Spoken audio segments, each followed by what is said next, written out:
बिस्मिल्लाहिर्रहमानिर्रहीम। तो न्यूमेरिकल शुरू करते हैं। देखो जो हमारे पास न्यूमेरिकल है ना इस चैप्टर नंबर 4 के, तो इसमें जो क्वेश्चन नंबर 2 में न्यूमेरिकल है यार, वो ना कुछ स्केल होगा, डी होगी, तो फिर बना के मुझे दिखाना पड़ेगा। तो वो पेज के ऊपर मैं ऐसा करूंगा, तुम सबको बिठा लूंगा एक पेज पर करके, उसको फिर बना के दिखा दूंगा। ठीक है, तो हम स्टार्ट कर रहे हैं क्वेश्चन नंबर 3 से। ओके, बल्कि क्वेश्चन नंबर 1 के अंदर भी है, बट ये तो बिल्कुल मामूली सा बच्चों वाला है। ये हमारे पास है, हमारे बुक का पेज नंबर है जनाबे अली 112। ओके, और क्वेश्चन नंबर 1 का हमारे पास है बी पार्ट। तो क्वेश्चन 1 के बी में कह रहे हैं साहब हमसे, a pair of like parallel forces 15 Newton each are acting on the body, find the resultant force। Simple है। तो दो फोर्स हैं, यानी pair of 15 Newton like parallel forces हैं। लाइक क्या है? Parallel forces. तो मुझे बताओ लाइक पैरेलल फोर्सेस क्या होता है बेटा? जो एक ही डायरेक्शन में लग रही होती है। अगर एक बॉडी है, एक फोर्स अगर इस डायरेक्शन में लग रही है तो दूसरी भी इसी डायरेक्शन में लग रही होगी, है ना? तो मुझे बताओ रिजल्टेंट जो है वो हम जानते हैं कि रिजल्टेंट फोर्स क्या हो जाएगी? दोनों फोर्सेस को क्या कर लेंगे? सिंपल प्लस कर लेंगे। तो 15 न्यूटन प्लस 15 न्यूटन, तो कितना आंसर आ जाएगा? 30 न्यूटन। दैट्स इट, ये हमारा आंसर आ गया। आसान है, कोई इशू तो नहीं है। तो लाइक पैरेलल फोर्सेस का मतलब है एक डायरेक्शन में, जो एक डायरेक्शन में होती है उनको सिंपल क्या करते हैं? हम प्लस करते हैं। एग्रीड?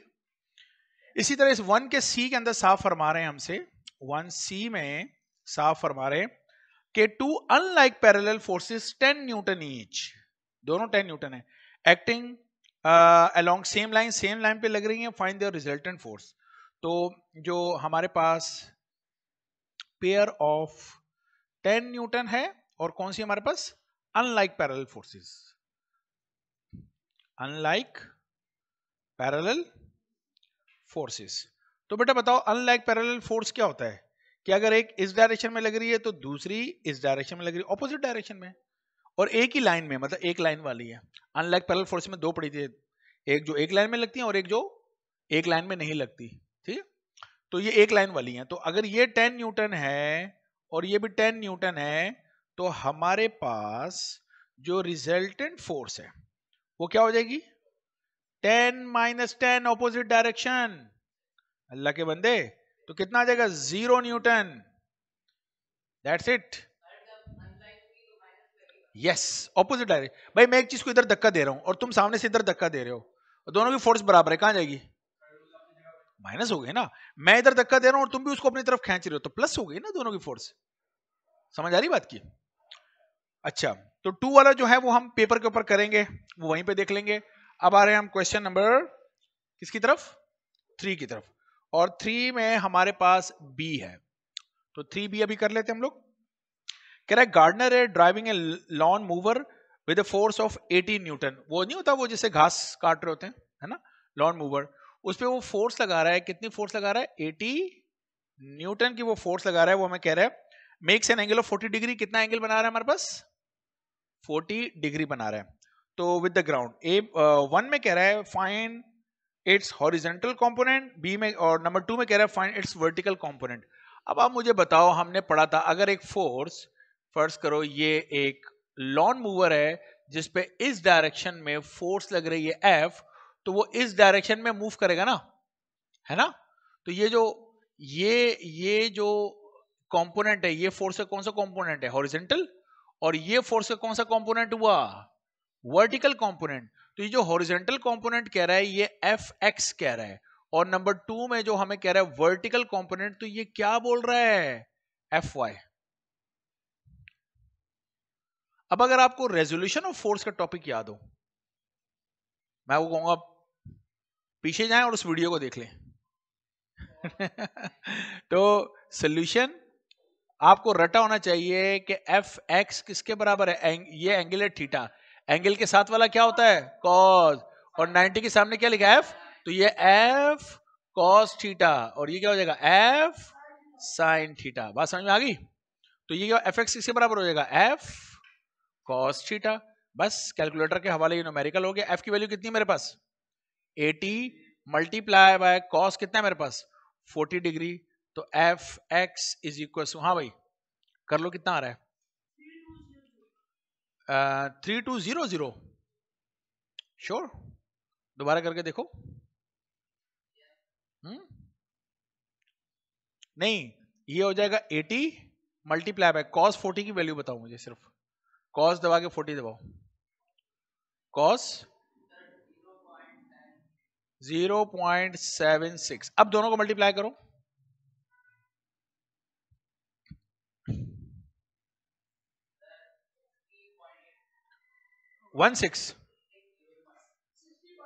60.8 न्यूटन। सही है, ये आ रहा है, ठीक है ना। तो ये हमारा आ गया एफ एक्स। अच्छा, कैलकुलेटर इस्तेमाल करते हुए याद रखिएगा, जब आप इसको कर रहे होते हैं ना, तो आपके कैलकुलेटर के ऊपर ना डी लिखा होना चाहिए, डी छोटा सा। तो कैलकुलेटर डी में होता है, आर में होता है और जी में होता है, डिग्री रेडियन ग्रेडियन, ये एंगल की टाइप है। तो ये डी होना चाहिए, डी सबसे ऊपर, डी लिखा हुआ है सबसे ऊपर होना है, नजर आ रहा है डी लिखा हुआ। तो अगर डी में है तो ये वैल्यू फिर सही है, क्योंकि cos 40 डिग्री वाला कुछ और वैल्यू होती है और cos 40 ग्रेडियन वाला कुछ और होता है। ओके, तो ये जरा ख्याल करना है प्लीज, यहां तक बात ठीक है। ओके नेक्स्ट, अब एफ वाई मालूम करना है। एफ वाई कैसे करें बताओ मुझे, किसके बराबर है एफ वाई हमारे पास, एफ साइन थीटा। तो F Y is equal to, F की वैल्यू कितनी मेरे पास, very good, multiply by sine 40 degree. तो पहले आप 80 मल्टीप्लाई बाय साइन 40 मुझे बता दीजिए, 0.64। अब इन दोनों को मल्टीप्लाई कर दें, 51.2 न्यूटन। ठीक हो गया, क्लियर है, ये न्यूमेरिकल समझ में आया नहीं समझ में आया, आसान है मेरा ख्याल है। अब हम चलते हैं न्यूमेरिकल नंबर 4 की तरफ। तो नंबर 4 यहां पे मैं करता हूं। अच्छा, नंबर 4 में बी हमारा न्यूमेरिकल है, 4B, 4 का बी पार्ट। साफ फरमा रहे हैं हमसे, horizontal and vertical component of a force, एक फोर्स के हॉरिजॉन्टल और कौन सी कंपोनेंट, वर्टिकल। हॉरिजॉन्टल कंपोनेंट का मतलब एफ एक्स और F Y, vertical F Y. F X वो कह रहा है कि आपके पास है 4 न्यूटन और एफ वाई है आपके पास कितना, 3 न्यूटन। इस दफा कंपोनेंट दे दिए, कह रहा है find the resultant force and direction of the resultant. तो रिजल्टेंट फोर्स का मतलब है हमें क्या मालूम करना है, एफ, और डायरेक्शन ऑफ रिजल्टेंट का मतलब है हमें क्या मालूम करना है, थीटा। एफ थीटा दिया था तो एफ एक्स एफ वाई मालूम किया है, एफ एक्स एफ वाई दिए हुए हैं तो एफ और थीटा मालूम करना है। अब ये टॉपिक हमने पढ़ा हुआ है, क्या क्या क्या क्या कहा था हमने इस टॉपिक को, determination of force from its rectangular component, ये वाला टॉपिक हमने पढ़ा था। ओके, रिजॉल्व करना और कंपोज करना। तो हमने आपको बताया था कि फोर्स हम कैसे मालूम करते हैं बेटा, रूट लगाते हैं, एफ एक्स के ऊपर स्क्वायर लगाते हैं प्लस एफ वाई के ऊपर स्क्वायर लगाते हैं। ठीक है, ये फॉर्मूला हमारे पास लगा बंदा, चाहे तो उस वीडियो को जाके आप देख सकते हैं। अब एफ एक्स कितना गिवन है बेटा हमारे पास, 4 और उसके ऊपर स्क्वायर, प्लस एफ वाई कितना गिवन है, 3 और उसके ऊपर स्क्वायर। तो एफ इज इक्वल टू, हाँ भाई 4 का स्क्वायर 16, 3 का स्क्वायर 9, तो ये कितना हो जाएगा 25, और 25 का रूट कितना आता है 5 न्यूटन। बताइए, आसान है, समझ में आ रहा है। अब हमें मालूम करना है एंगल। एंगल कैसे, एंगल का क्या फॉर्मूला था हमारे पास बताओ, tan inverse F Y upon F X. Formula याद होना चाहिए बस, बाकी पीस ऑफ केक है न्यूमेरिकल, पीस ऑफ केक। अब एफ वाई हमारे पास कितना बेटा 3, और एफ एक्स हमारे पास कितना है 4। तो सबसे पहले आप ये करें कि tan इनवर्स, वैसे आप इसको डायरेक्ट भी कर सकते हैं, लेकिन चलो डायरेक्ट करके करना मैं आपको बताता हूँ। डायरेक्ट इसमें से हमारे पास आंसर आ जाएगा। आपने अपने कैलकुलेटर में ना, कैलकुलेटर समझो ये कैलकुलेटर है आपका, ठीक है। कैलकुलेटर की जो ऊपर स्क्रीन है उसके इधर एक बटन है जिसको शिफ्ट कहते हैं, शिफ्ट। सेकंड 2 लिख के एफ लिखा होगा या सेकंड शिफ्ट लिखा होगा, शिफ्ट का बटन होगा, शिफ्ट हो सकता है SHIFT शिफ्ट लिखा हो है।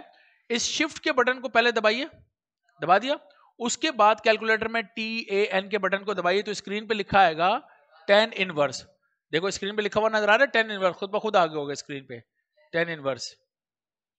पहले शिफ्ट दबाना है, फिर 10 का बटन दबाना है। कैलकुलेटर ऑफ करके ऑन कर लो। 10 इनवर्स लिखा हुआ नजर आया नहीं आया, ये बताओ स्क्रीन पे आ गया ना? उसके आगे 10 इनवर्स के आगे उससे ब्रैकेट लगाई हुई है, खुद के नहीं लगाई हुई। अब आप लिखो 3 का बटन दबाओ, 3 डिवाइडेड बाय 4 लगाओ और ब्रैकेट क्लोज भी करना प्लीज। हाँ ब्रैकेट क्लोज, नीचे यहां पे बटन है जिसमें एक ब्रैकेट ओपन का बटन है और ब्रैकेट क्लोज का बटन है। आगे कितना आ रहा है? 86। दैट्स इट, बस ये आपका आंसर है। क्या ये डिग्री ना? एंगल हमारे पास किसमें होगा? डिग्री में होगा ना, इसी मैंने डिग्री का सिंबल लगा दिया ऊपर। समझ आ रहा है या ऊपर से गुजर रहे हैं ये बताओ? हाँ भाई आसान है। जी जी, हाँ ये रहा ना। नहीं ना, ये तो खास बात है। देखो जब अगर तुम कह रहे हो रिजल्टेंट फोर्स का फॉर्मूला ये है, तो फिर यहां पर क्यों है ऐसा? यहां पर ऐसा क्यों है? उस वक्त भी बताया था, लेकिन मेरा ख्याल है कि थोड़ा सा ओवरलुक हो गया। बाज औकात ये होता है कि एक बॉडी पर एक ही डायरेक्शन में फोर्स लग रही होती है, तो इन दोनों को सिंपल कर लेते हैं प्लस। बाज औकात ये होता है एक बॉडी के ऊपर ऑपोजिट डायरेक्शन में फोर्स लग रही होती है, इनको सिंपल जवाब माइनस से निकाल लेते हैं। बाज औकात ऐसे होता है कि एक बॉडी पर एक फोर्स ऐसे लग रही होती है और एक फोर्स ऐसे लग रही होती है। अगर इसको कह दो F1 या Fx कह दो और इसको कह दो Fy ऐसे कह दो, तो अब क्या करेंगे? अब रिजल्टेंट कैसे निकालेंगे? तो अब हम रिजल्टेंट निकालते हैं। ये रिजल्टेंट है टेल टेल के साथ, हेड हेड के साथ। ये F है, याद है आपको? यानी एक ऐसे बनाया था ना, ये है Fx और ये क्या है Fy। Fx के हेड पे Fy, तो टेल टेल के साथ, हेड हेड के साथ, हेड टू टेल रूल, ये हमारे पास रिजल्टेंट फोर्स होगा। तो अब रिजल्टेंट फोर्स ना सिंपल प्लस से आएगा ना माइनस से आएगा, अब कुछ और टेक्निक लगानी पड़ेगी। तो हमने क्या लगाया था? Pythagoras theorem. हमने कहा था राइट एंगल ट्रायंगल है, 90 का एंगल बन रहा है, तो 90 में हमारे पास था hypotenuse square is equal to base square plus perpendicular square. तो 90 के सामने वाला हाइपोटेन्यूज एफ स्क्वायर, एंगल के साथ वाला बेस एफ एक्स पे स्क्वायर, एंगल के सामने वाला परपेंडिकुलर एफ वाई पे स्क्वायर। तो फिर यहाँ एफ के ऊपर से स्क्वायर है तो क्या आ गया था? रूट। ये तो फॉर्मूला यहां भी यूज किया। इसके अलावा एक और भी टाइप है, जब ये 90 के अलावा कोई और एंगल बनाए फिर क्या करोगे? वो आपके लेवल की बात नहीं है, मतलब 9th 10 में नहीं है, वो फिर आएगा फर्स्ट ईयर के अंदर आपके पास। वहां पे फिर ट्रिग्नोमेट्रिक के बड़े लॉज हैं जिसको हम कोसाइन लॉ कहते हैं, वो यूज करते हैं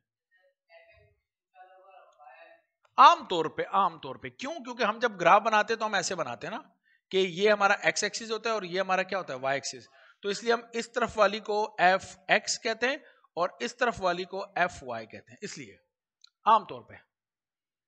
ठीक है, लेकिन ये कोई कंफर्म बात नहीं, लेकिन 9th के लेवल पे आप ऐसे समझ लो। ओके, ऐसे ही है। और कोई सवाल? इजी है, समझ आ रहे हैं? चले फिर छाप ले इसको। ठीक है, थैंक यू सो मच।